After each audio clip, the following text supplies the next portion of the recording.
विद्युत धारा में आज का टॉपिक है प्रतिरोधों का संयोजन। प्रतिरोधों का संयोजन, जोर से बोलो, प्रतिरोधों का। प्रतिरोध क्या होता है? जो धारा का विरोध करे क्या होता है? प्रतिरोध। तो मान के चलो, सोच के बता थोड़ा सा, प्रतिरोध समझने में बहुत टाइम लगेगा, हम समझे तो बता रहे हैं। तार जोड़ दिए हैं प्लग में और तार खुला है इधर, मतलब उसमें कुछ भी नहीं है।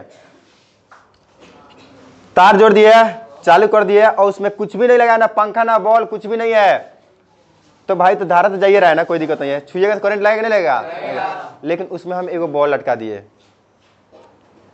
एक और बॉल लटका दिए, एक और, तो प्रतिरोध का काम करेगा नहीं करेगा? करेगा भैया।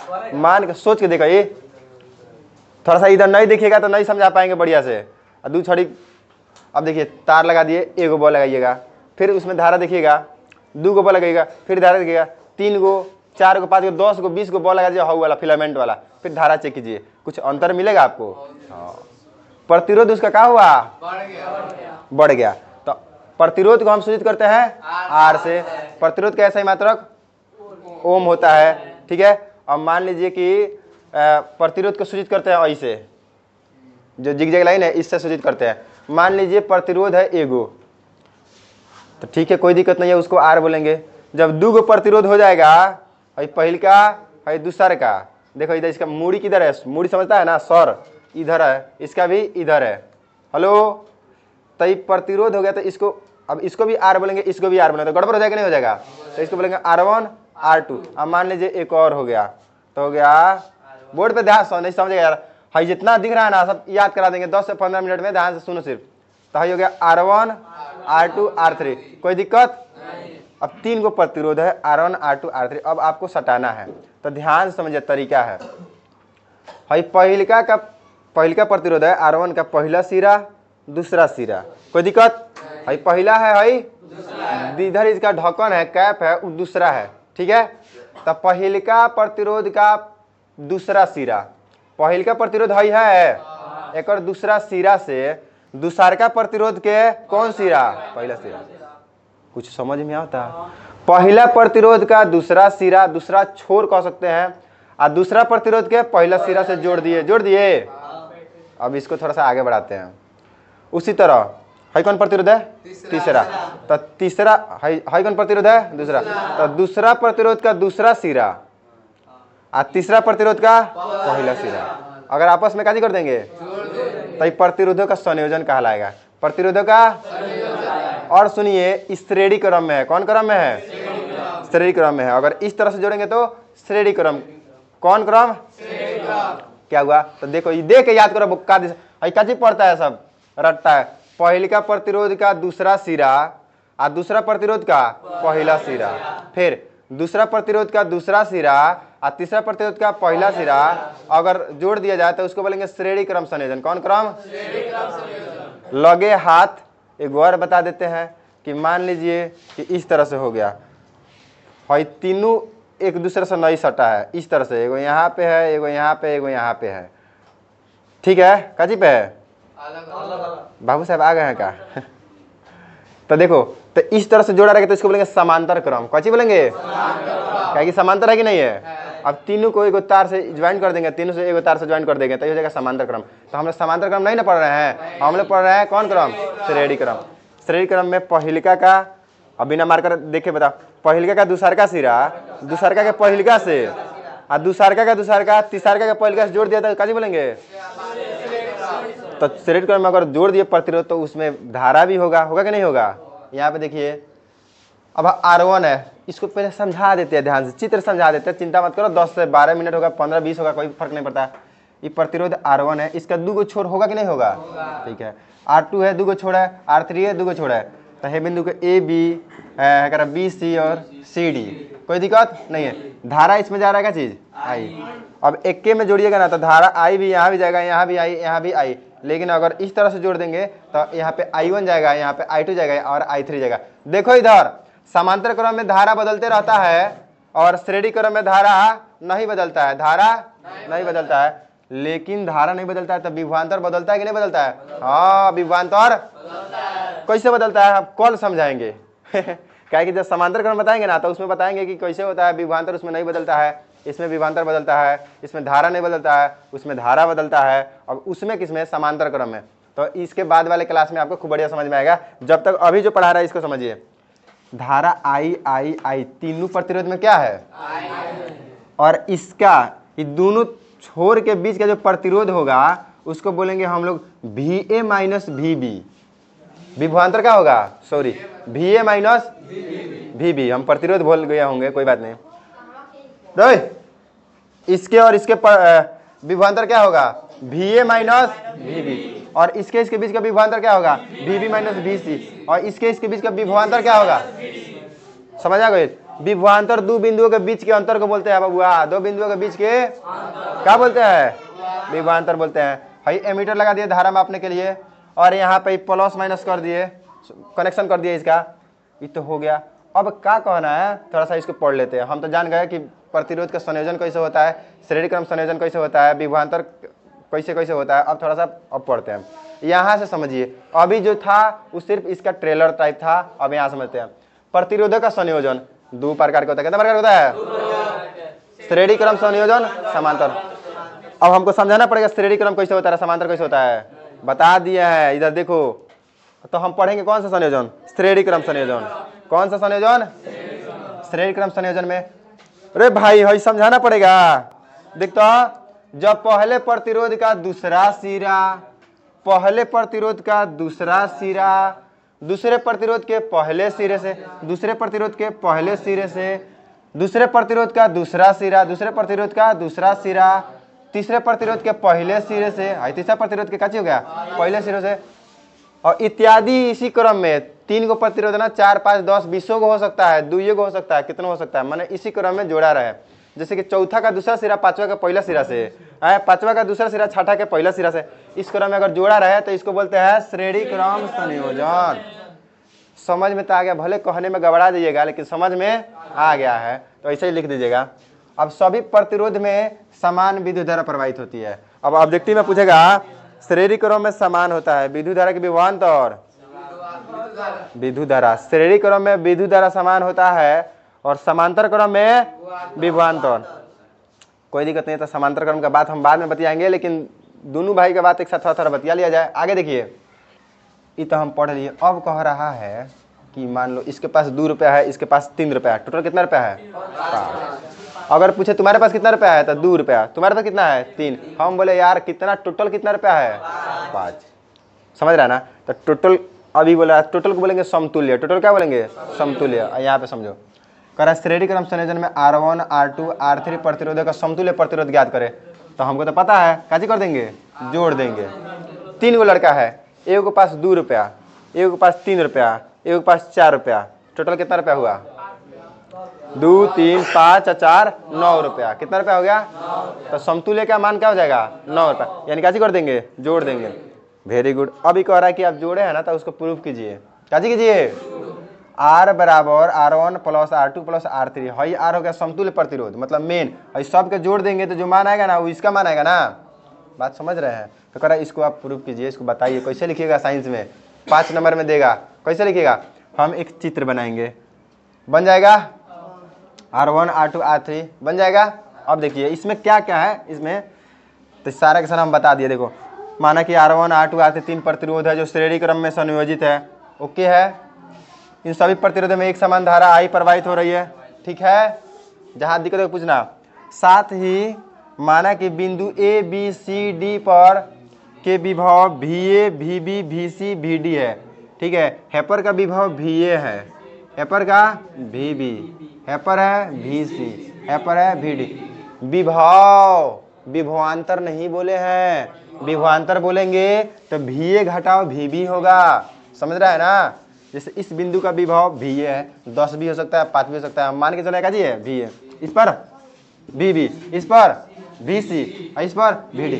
क्या विभव की विभवांतर, विभव। ठीक है, एक बिंदु का बात पूछेगा तो विभव निकलेगा, बिंदु के बीच के अंतर पूछेगा तब ना विभवांतर होगा। तब मान के चलिए सारा के सारा लिख दिए, यहाँ तक सर समझा दिए। अब ओम का नियम होता है, ओम का नियम क्या होता है, V बराबर होता है। तो अब बताना है, 8 खोलिए कि R1 प्रतिरोध का विभवांतर, R1 प्रतिरोध का विभवांतर तो VA माइनस VB होगा, क्योंकि विभवांतर में ना घटाया जाता है।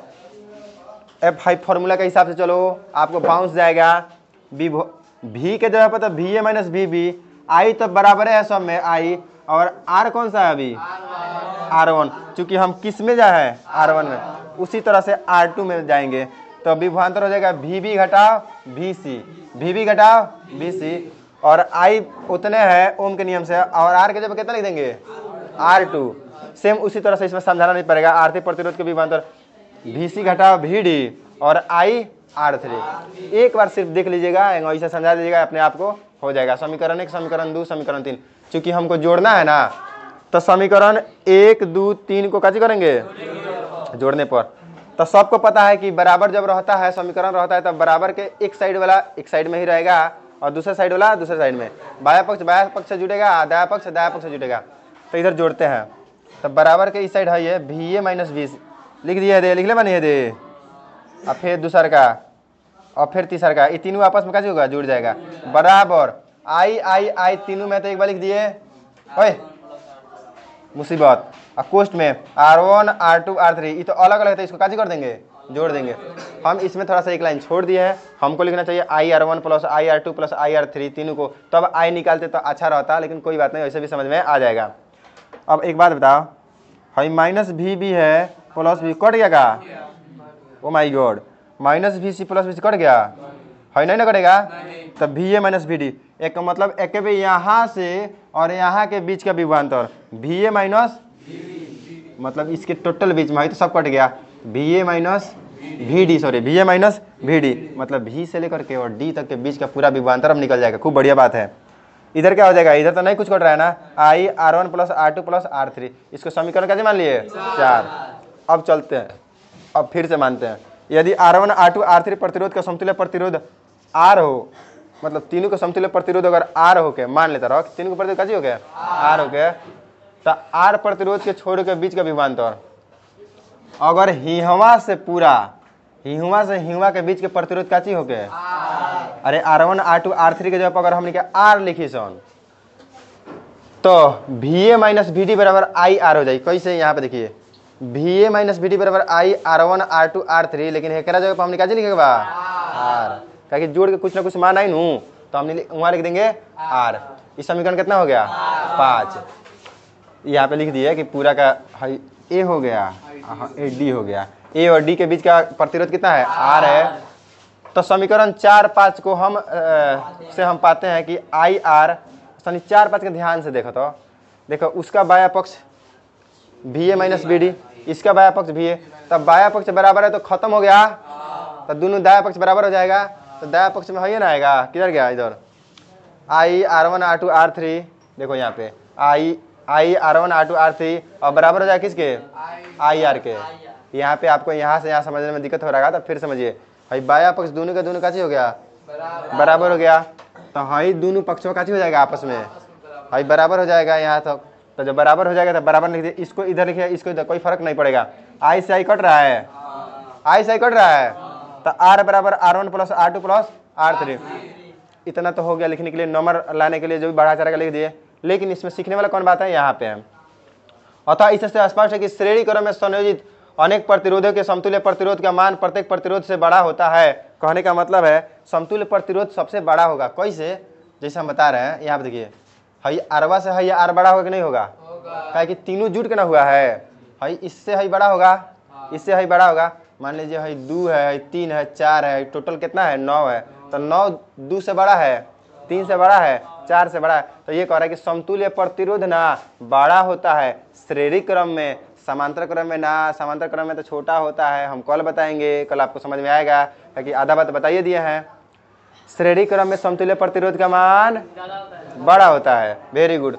अब दूसरा का बात, यदि समान प्रतिरोध R के लिए n प्रतिरोध श्रेणी क्रम में हो तो संयोजित हो तो समतुल्य प्रतिरोध R बराबर NR हो जाता है। कहने का मतलब है, क्वेश्चन देखो, मान लीजिए 3 का प्रतिरोध है, कौन प्रतिरोध है, तीनों बराबर है, 2 2 2। तो कोई पूछेगा कि समतुल्य प्रतिरोध क्या होगा श्रेणी क्रम में है, तो हम बोलेंगे बा महाराज, क्या बोलेंगे, देखो भाई तो 2 प्लस 2 प्लस 2 कितना हो गई? 2 प्लस 2 प्लस 2 बराबर 6। तो यह कह रहा है कि जब मान बराबर हो तो काला जोड़ता नहीं, गुना कर दी। आर बराबर कितना हो जाएगा? एन आर लिखा है एन आर। तो आर बराबर एन मतलब 1 2 3 कौगो है और आर का मान कितना दिया है? तो 2 तिहाई 6। तो कह रहा है जब आर का मान सभी में बराबर होना तो एन आर कर दिया जाता है। Very good. हम पूछते हैं सवाल, तू बता शिवम कि 5-5 ओम के 5 गो प्रतिरोध समतुल्य प्रतिरोध कितना हो जाए? 5-5 ओम के 5 गो प्रतिरोध बा तो समतुल्य प्रतिरोध हाँ हाँ 25 ओम। बहुत अच्छा। अब सुनिए, अब थोड़ा सा सवाल घुमा दिया है, बोर्ड पे सवाल है। कुछ नहीं के यार, हाई हतना बाप रे बाप बाबू साहब, लेकिन सवाल देखे कितना हल्का लगा। 3 ओम के 3 प्रतिरोध कितना आंसर है? 3 ओम के 3 प्रतिरोध के समांतर क्रम में समूहन से।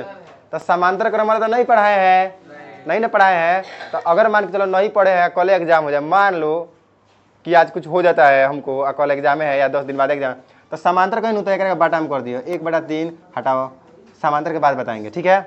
इसको बनाओ 2 ओम, यहाँ पे समांतर का है तो श्रेणी नहीं कर सकते हैं क्या? कैसे कैसे बात बतिया रहे हैं कि कुछ हो जाए। श्रेणी क्रम में आंसर बताओ, बताओ 80 का 3 ओम के 3 प्रतिरोध को समूह क्रम में समूहित करने पर समतुल्य प्रतिरोध कितना होगा? 9। और 3 ओम के 5 प्रतिरोध को करेंगे तब हो जाए। तो लिख दिया चुक्की बनाना है ना, आर बराबर एन आर। तो एन की जगह पर 3 गुना आर की जगह पर 3 चाहिए कितना? 9 ओम आंसर। अब बताएगा, तू बता धर्मेंद्र। 2 ओम 3 ओम 6 ओम के 3 प्रतिरोध बा। अब पार्श्व क्रम में संयोजन में जोड़े हैं। पार्श्व मतलब समांतर होता है, हम इसको मिटा दे रहे हैं, इसको हम श्रेणी कर दे रहे हैं। कैसे कर दे रहे हैं? आंसर कितना हो जाएगा समतुल्य प्रतिरोध? दिमाग 2 ओम 3 ओम 6 ओम है, श्रेणी क्रम में जोड़ दिए हैं, तो उसका समतुल्य प्रतिरोध कितना होगा? तो कहिए आर बराबर, खूब सुंदर लिख दिया, R1 बराबर है इतना, R2 बराबर है इतना, R3 बराबर है इतना। उसके बाद R1 बराबर R1 plus R2 plus R3 होला। तो 2 प्लस 3 प्लस 6 2 3 5 6 11 ओम आंसर हो जाएगा है। तो परीक्षा में जब भी पूछे श्रेणी क्रम संयोजन से क्या समझते हैं, तो अगर 2 नंबर के पूछे तो थोड़ा सा लिख के बनाओ ना देना, ठीक है। और अगर 5 नंबर में पूछे तो इशारा के सारा आपको ये सब झूठों में मानना पड़ेगा। हो गया, समझ में आया?